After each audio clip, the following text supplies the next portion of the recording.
Bienvenido al canal del Tutor Minero. Hoy día el mundo de la geotecnia. ¿Y qué mejor que pedir el comodín telefónico cuando uno no se siente capaz de entregar todo el conocimiento de manera correcta?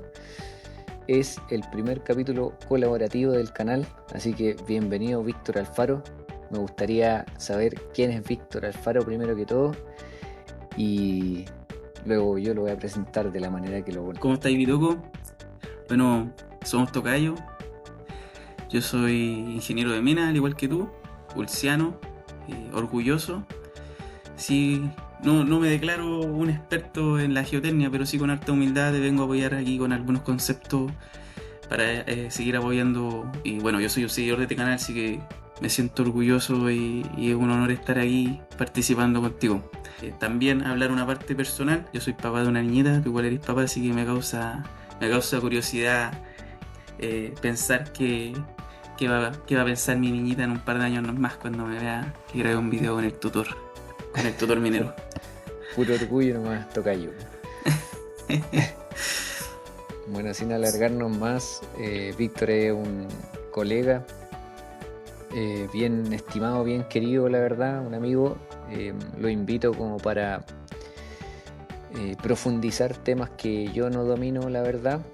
Así que encontramos una manera de explicar este mundo, el mundo de la geotecnia, con palabras más simples que las que encuentran en los libros, sobre todo si es que están aprendiendo o ingresando al mundo de la minería, tanto con conocimientos teóricos como lo que se van a ver en la operación. Así que los dejo invitados y es a lo que vinimos. A lo que vinimos.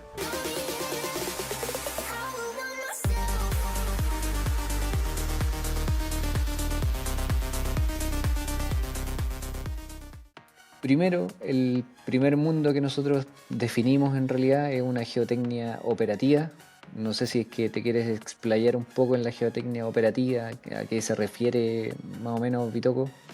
Y mira, es súper interesante la geotecnia, quizás no muy bien conocida en el mundo minero. Cuando uno está por ahí en la universidad no siempre la escucha, o escucha geomecánica, mecánica de roca, y qué son esas cosas. Pero es un mundo bastante interesante porque une un poco lo que es la geología, ¿no es cierto?, con la ingeniería de mina. Le tengo harto cariño a la geología, me gusta bastante. No soy geólogo, pero ahí por ahí me gusta aprender de los colegas, ¿ya? Y yo creo que un buen geotécnico es tanto geólogo como ingeniero de mina.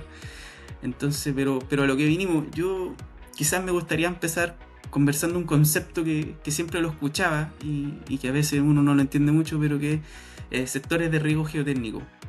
Ya, cuando uno habla de sectores de riesgo geotécnico, no siempre se definen en el corto plazo, sino que vienen más definidos mediano o largo plazo. El que gobiernan la minería tiene distintas temporalidades. Pues cuando hablamos de geotecnia operativa, por ejemplo, estamos hablando de la geotecnia del corto plazo, la que va de la mano con la operación. Ahí vamos explicándolo, orientando a la gente, a los que están viendo esto, cómo llega la información desde el rajo a esa geotecnia de largo plazo que como que te recibe. Bueno, quizás me estoy adelantando un poco, pero cómo alimentamos esa geotecnia de largo plazo que nos entrega los modelamientos y todo, cómo reúnen esa información. Es súper buena tu pregunta y esa alusiona a algo que tú normalmente mencionas en tus capítulos, Víctor, que es el tema de la importancia del dato.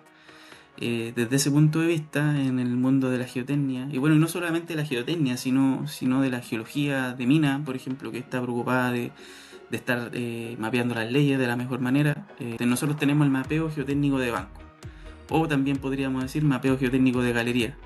En este, básicamente, los colegas geólogos van con una mirada que en realidad busca un poco ir validando o siguiendo, ¿no es cierto? Se toman datos como resistencia al martillo, calidad de macizo, podemos hablar de GCI, RMR, mapeo estructural, ¿no es cierto?, levantamiento de estructuras, y ahí se abre un sinfín de análisis. Seguramente a alguien por ahí ya le está sonando análisis cinemático, pero la importancia de la toma y la actualización del dato en la geotecnia sin duda va de la mano con el mapeo geotécnico que va de banco a banco y va nutriendo los procesos más mediano a largo plazo, como tú bien lo comentas, Víctor.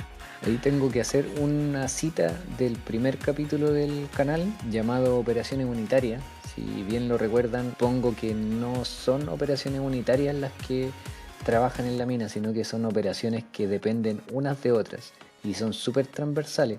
Ahí ustedes escucharon al Víctor que menciona que la geología influye en la decisión de la geotecnia, la operación también aporta en alguna información que entra o sale de alguna otra área. Y en base a lo mismo te quiero comentar o quiero que te explayes un poco más, por ejemplo, de las recomendaciones que tiene la geotecnia en un área favorita quizás de mis seguidores, que es la tronadura, el corto plazo, por ejemplo, de la información hacia la tronadura. ¿Cómo podemos hacer ese nexo de información? Mira, para mí, Bituco, el mundo de la tronadura está ligado al mundo de la geotecnia. Entendamos que la minería es un negocio, tú lo dices muchas veces, todos queremos intentar cumplir nuestras metas, cumplir los KPI, pero todas las áreas, como bien dices, van de la mano. No tengo un pensamiento muy similar al que tú dices, no son unitarias, sino que todas están en pos de obtener el mayor beneficio económico, finalmente reduciendo lo que es un negocio. Y desde ese punto de vista, para mí, que igual es un área que me gusta bastante, la perforación y la tronadura, nosotros los geotécnicos, sin duda, con los colegas tronadores tenemos que ser un partner.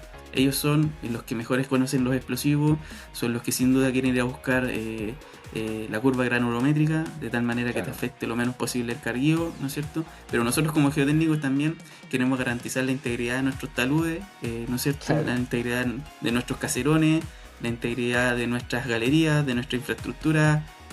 Sin duda es un mundo que yo creo que no puede convivir si es que no son partners. Tenemos que buscar el término medio entre, si nos imaginamos un banco, entre la curva granulométrica y la integridad del talud o el resultado constructivo del talud. ¿De qué manera puede aportar la geotecnia operativa? Sin duda, los colegas tronadores, ellos se peinan con la secuencia, se peinan con todo lo que tenga que ver con la definición de qué explosivo utilizar, según la resistencia a la roca, según las condiciones estructurales, qué secuencia utilizar. Sin duda ellos lo saben y he trabajado con excelentes colegas que no tengo nada que decir, y donde nosotros sin duda podemos aportar justamente en todos esos inputs que ellos necesitan para poder definir de la mejor manera la tronadura. Llámese resistencia, llámese presencia de estructuras relevantes, mecanismos del sector, términos de GCI, parámetros que ellos entiendan, desde el punto de vista que ellos como tronadores no tienen por qué conocer todos los indicadores o las caracterizaciones geotécnicas que existen, sino que tenemos que utilizar un lenguaje en común que nos permita lograr una granulometría adecuada sin perjudicar nuestras paredes, porque entendamos que la integridad de nuestras paredes nos asegura, por ejemplo, la continuidad operacional y resguardar la seguridad de las personas y los equipos. Claro, a eso quería llegar, que si el mandante, ponte tú, o el directorio de la compañía o de la mina pide una granulometría específica al tronador, obviamente le va a meter explosivo como cagado el mate para lograr ese producto, pero tú estás ahí como buscando el equilibrio entre, claro, la granulometría, está el geotécnico y las paredes, la estabilidad de las paredes del rajo. Entonces tienes que buscar un equilibrio en ese sentido, y para eso nos reunimos y nos enfocamos netamente en buscar la información correspondiente a lo que te permita modelar. ¿Qué es lo que te permite reunir esa información? ¿Cómo lo haces? Yo tengo relación directa, por ejemplo, día a día con los centinelas, pero ¿qué es lo que están viendo o cómo lo ven? Desde el punto de vista, como para terminar, el ítem de la tronadura, ahí yo de verdad me saco el sombrero a veces los colegas cómo resuelven en la secuencia, tiempos de entre pozos, tiempo entre paneles. Es un mundo bastante entretenido, he aprendido bastante en este afán que encuentro que tenemos que ser partner ambas áreas. Ahora sí, si por ejemplo nos vamos al punto de vista del monitoreo geotécnico, un poco hablando de los centinelas, como tú tocas el tema, el centinela es como nuestro guardián, ¿no es cierto? Es como nuestro vigilante.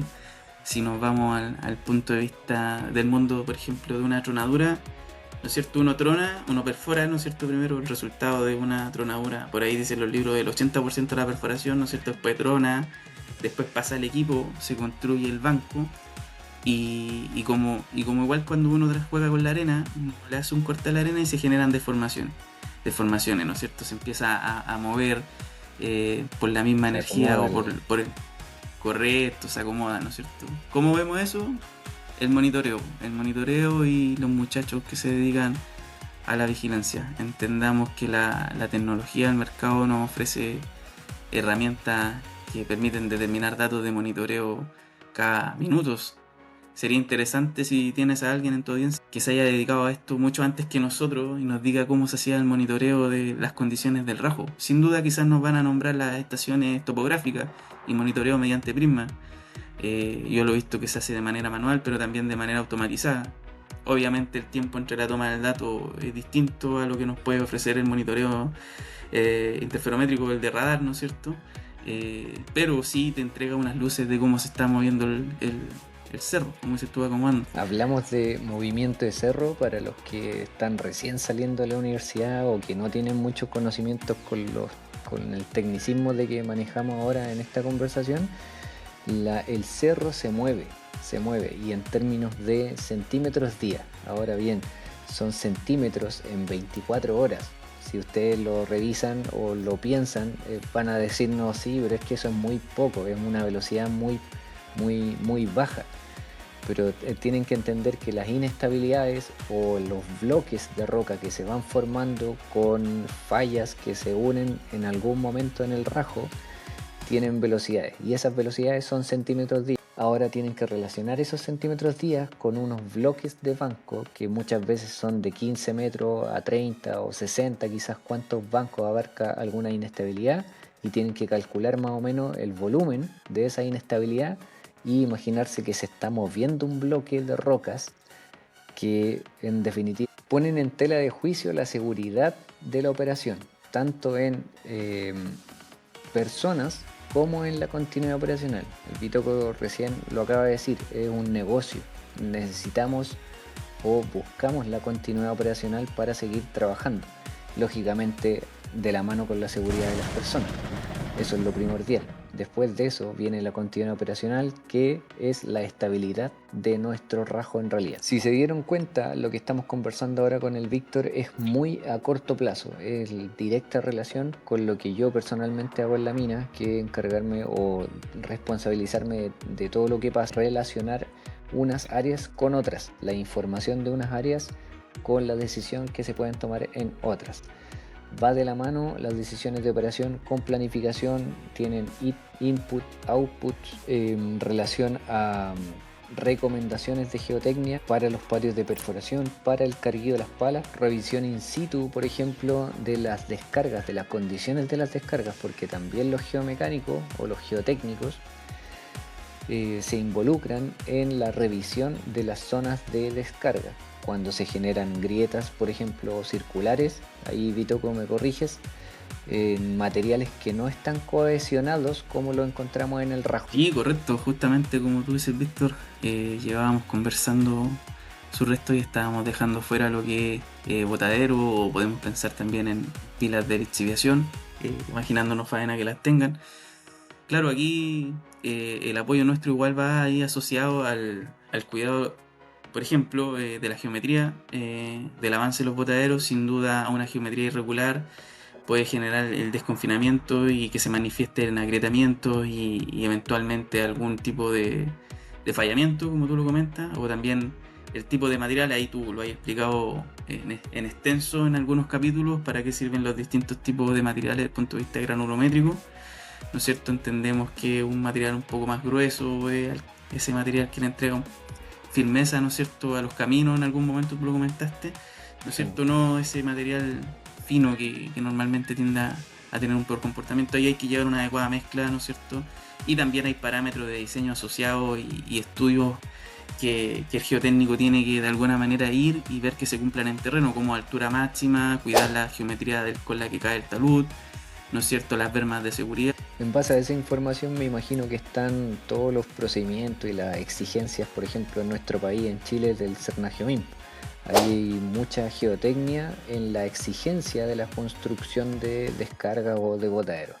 Ahora, lo más importante que hemos conversado hasta ahora, en base al monitoreo, en base a la relación que tiene la geotecnia del corto plazo a generar una data, para la siguiente gran área que tenemos que conversar el día de hoy, que corresponde a una geotecnia predictiva más que nada, como a corto, largo plazo se podría llamar, ¿o no? Sí, mira, ahí este tema es súper relevante y la verdad es entretenido para las personas que les gusta esto. Mira, también ahí se nos estaba pasando quizás un poco la geotecnia de rutina, que como la entiendo yo.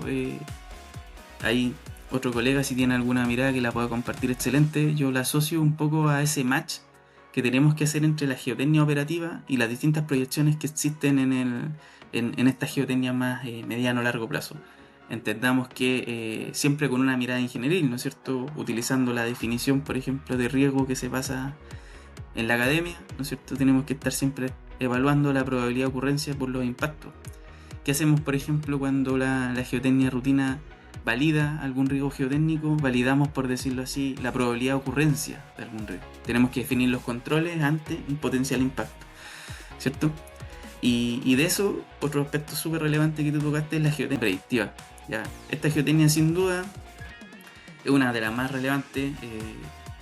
Yo diría que va parecido ahí a la geotecnia de rutina, ¿ya? Pero la geotecnia predictiva, básicamente, como la entiendo yo, el tiempo que me he dedicado a esto, busca adelantarse a algunos eventos geotécnicos. Desde el punto de vista que si nos adelantamos podríamos tempranamente, definiendo que se cumplen condiciones, por ejemplo, para un mecanismo de falla. Imaginémonos un banco, ¿ya? Vamos validando condiciones geotécnicas que son desfavorables. Podemos tempranamente llevar cuidado de la perforación y la tronadura, por decirlo de esta manera, para evitar que ese potencial riesgo se pueda gatillar de alguna manera y controlando esa probabilidad de ocurrencia. Aquí hablamos de elementos como identificación y validación de mecanismos de inestabilidad, llámese estructuras principales, podríamos pensarlo, validación de dominios estructurales, de alteraciones que puedan quitarle competencia o calidad a nuestra roca, ¿no es cierto? Y que eventualmente podrían gatillarse en una inestabilidad.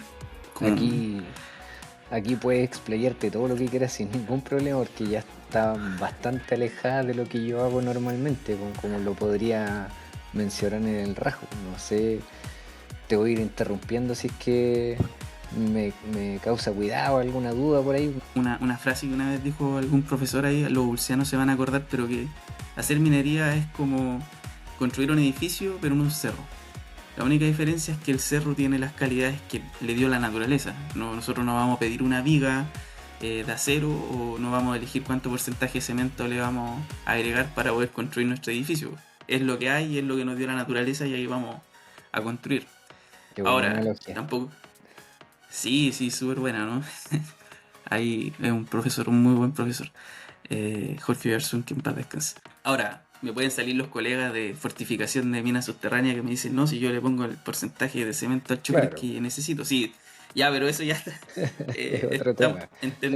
Es otro tema. Entendamos que existen los marcos noruegos para fortificar las minas subterráneas, entendamos todo eso, pero no estamos imaginando un mundo geológico como existe. Entonces aquí igual, recurriendo a ese mismo profesor, dijo, entonces, ¿qué creamos nosotros para construir? Creamos modelos. ¿Y qué son los modelos? Es una representación simplificada de la realidad. Y nunca se me va a olvidar. Así de simple se define. Y el modelo geotécnico, entendamos geotécnico, ¿no es cierto? Área geología, área ingeniería. Sin duda lo comprenden y ahí podemos pegar una imagen, Bitoco, que es la imagen del Gailan, un libro súper bueno, se lo recomiendo a todos. Que de una manera súper sencilla explica qué es lo que es un modelo geotécnico. Y podemos decir que este modelo se nutre de un modelo geológico, donde dentro de este modelo está litologías, alteraciones, todo lo que el mundo geológico puede ofrecer. Después tenemos un modelo estructural, que aquí de nuevo, si es que hay algún geólogo estructural o modelamiento nos podría explicar más, pero aquí se consideran, en lo que yo he tenido la oportunidad de conocer, elementos estructurales a nivel distrital, hablé por nivel de una región, por decirlo así. Claro. De nivel más local, para definir estructuras mayores, ¿no es cierto?, que pueden ser kilométricas. Es cosa de viajar en avión nomás en el norte de Chile, se ven unas fallas tremendas, no recuerdo el nombre en este momento, ahí después las pegamos. Sí, no hay problema. Estructuras a nivel de 2 o 3 bancos que podríamos llamar intermedias. Claro. o estructuras menores que son de menor a un banco, si hablamos en términos de minería a rajo abierto, ¿cierto?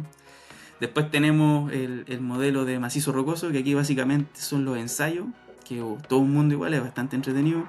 Los ensayos de la roca, ¿no es cierto? Los cuales se van clasificando sin duda en función de su litología.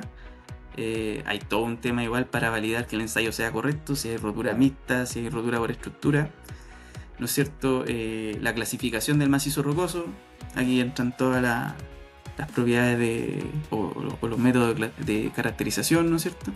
Y también el modelo hidrogeológico, que hacen sufrir. y sin duda el modelo hidrogeológico, que bueno, el modelo hidro, ¿no es cierto? Que termina con la definición de unidad hidrogeológica. Si uno revisa en realidad cualquier fotografía de algún rajo o la gran mayoría de ellos, uno ve que el fondo mina que tiene agua, ¿cierto? Sí, uno convive con el agua. También hace sufrir a muchos. También hace sufrir a muchos, eso es cierto. Ahora, entendamos para qué se construyen todos estos modelos, pues si no lo hacemos en honor a la ciencia. O sea, sin duda hay una rama que se dedica a la ciencia, ¿no es cierto? Y siempre va ahí en el estado del arte dedicándose, pero estos distintos modelos construyen un modelo geotécnico, ¿no es cierto?, que de alguna manera busca definir unidades geotécnicas. En algún momento yo me cuestioné qué es una unidad geotécnica y también llegué a una definición súper simple y súper sencilla que nunca se me olvidó, que es la agrupación de un macizo rocoso que tiene un comportamiento geomecánico similar. Podemos imaginar una roca competente, unidad geotécnica 1, podemos imaginarnos un macizo que presenta una alteración que le da un comportamiento, no sé, imaginemos un relleno de falla, unidad geotécnica 2. Así de sencillo. Claro. Obviamente, en simples palabras, obviamente podemos buscar una definición más técnica si alguien lo necesita. ¿Y para qué se definen todo? Nos sirve bastante para el canal, la verdad. Claro. ¿Y para qué construimos todo esto? Sin duda para poder definir, diría yo, en una etapa ya de diseño, una vez que se definieron la unidad geotécnica, dominios estructurales, quizás no lo toqué por ahí, pero un dominio estructural es básicamente la agrupación de tendencias estructurales en términos de tip y direction. Ahí, como alguien me dijo alguna vez, la típica pelota de playa ahí con algunas manchitas, esa es una red estereográfica, y ahí se hace la representación de las estructuras, de las aptitudes, ¿no es cierto? Ahí es donde se habla de familia de estructura o familia de falla y todo eso. Correcto.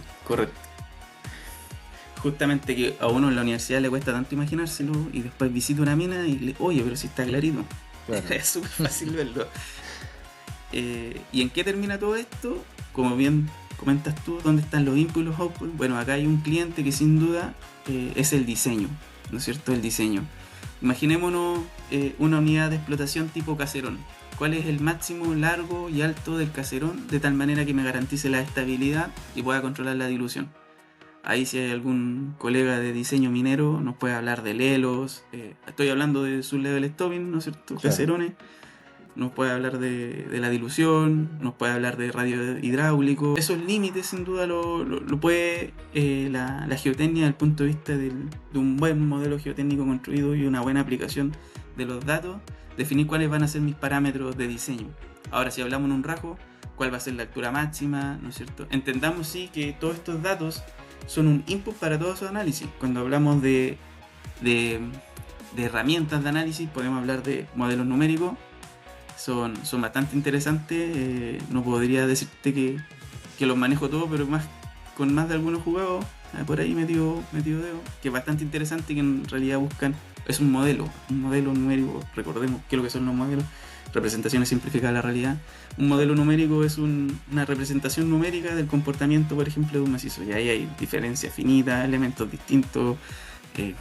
Ya, ese otro capítulo del tutor. A lo que quiero llegar es que toda esta geotecnia mediano largo plazo, que se nutre con sondaje, con ensayos de laboratorio, con visitas de campo, con el mapeo geotécnico de banco o de galería, va siendo un input para las distintas actividades o procesos en los cuales la geotecnia puede interactuar. Recién hablamos de fortificación. Yo he visto cartillas de fortificación definidas a partir de la calidad de macizo. También hay todo un juego estructural que los colegas aplican igual para la identificación de cuñas. Y esto se vuelve como el ciclo de Deming, que yo creo que es el ciclo que todos deberíamos aplicar, ¿no es cierto? Que de la mejora continua es un Sí. ciclo que nunca termina, ¿no es cierto? Debemos ir tomando el dato, ir actualizando, ir viendo, pueden haber cambios. Esto es geología, no es una ciencia exacta, hay incertidumbre. ¿Cómo no hacemos cargo de esa incertidumbre? Con la constante toma del dato.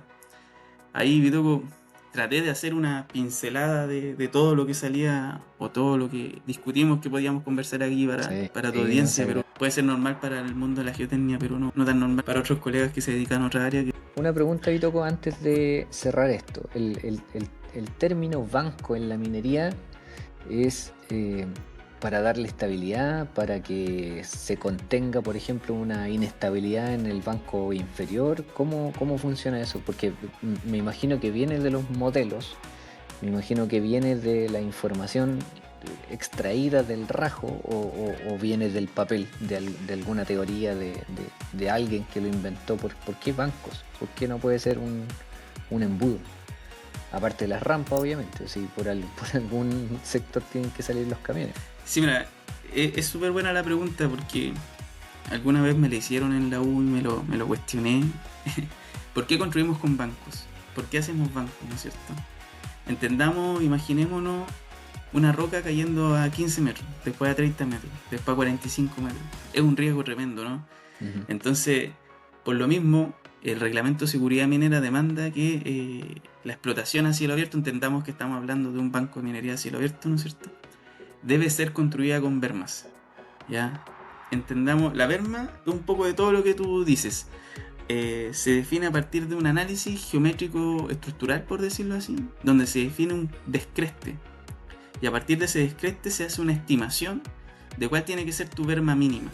Y entendamos que para hacer este análisis ya ocurrió todo lo anterior que hemos hablado: la definición de dominios estructurales, integración de datos de terreno, definición de largo de sistema, de persistencia, del deep direction.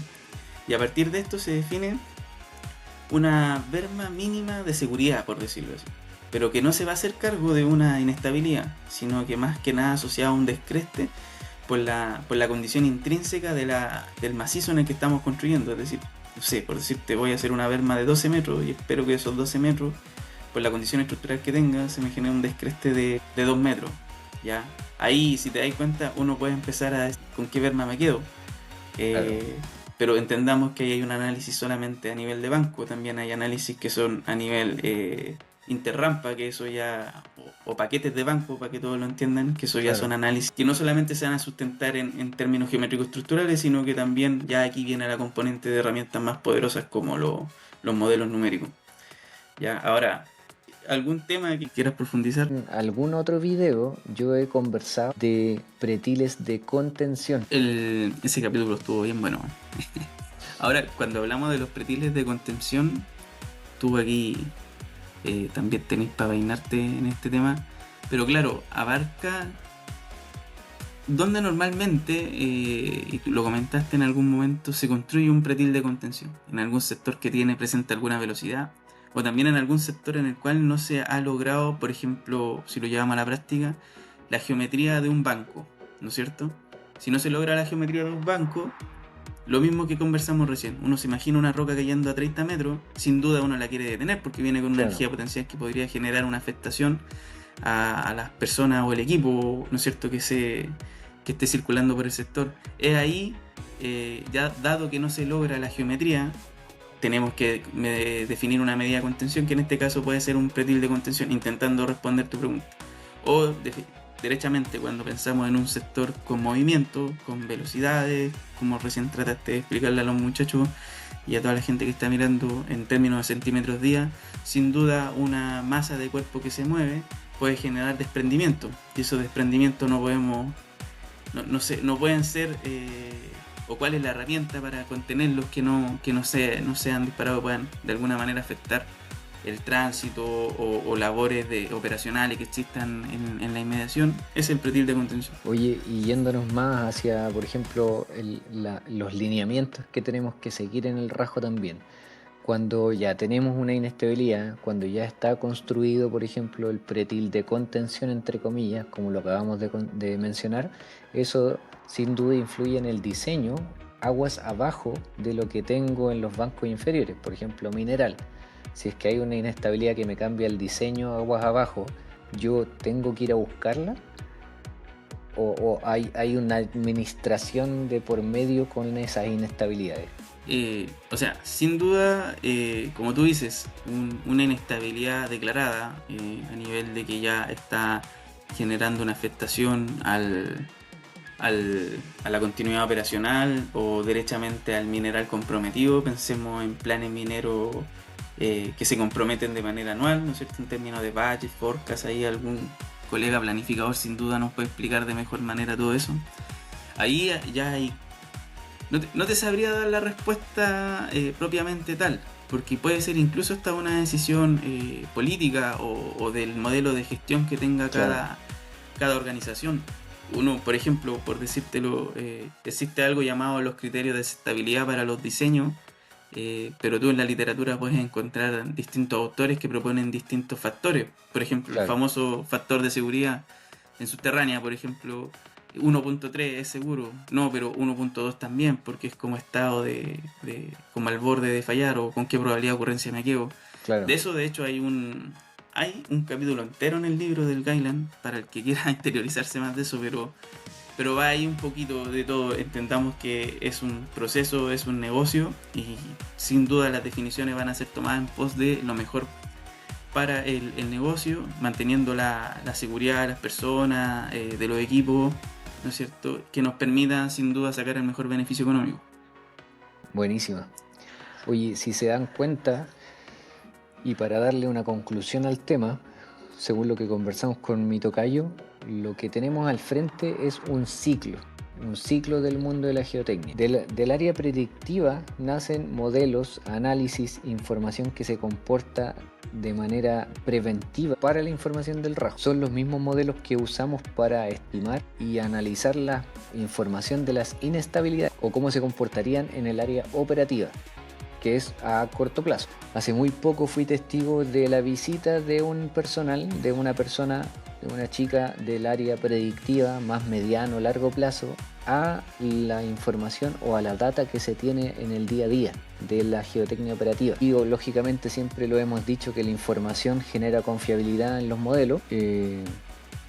Por lo tanto, me imagino que la relación entre áreas es importantísima. No sé qué opinas tú, Bitoco. No, de todas maneras, yo encuentro que no puede existir un equipo, como tú bien lo dices, que tenga una mirada, hablemoslo, 2-3 meses, que se desconecte de la parte operativa o de la componente de la geotecnia operativa, que sin duda, de alguna manera, como lo hemos comentado, es el gran motor o el gran nicho de información para todos estos procesos que se van gatillando.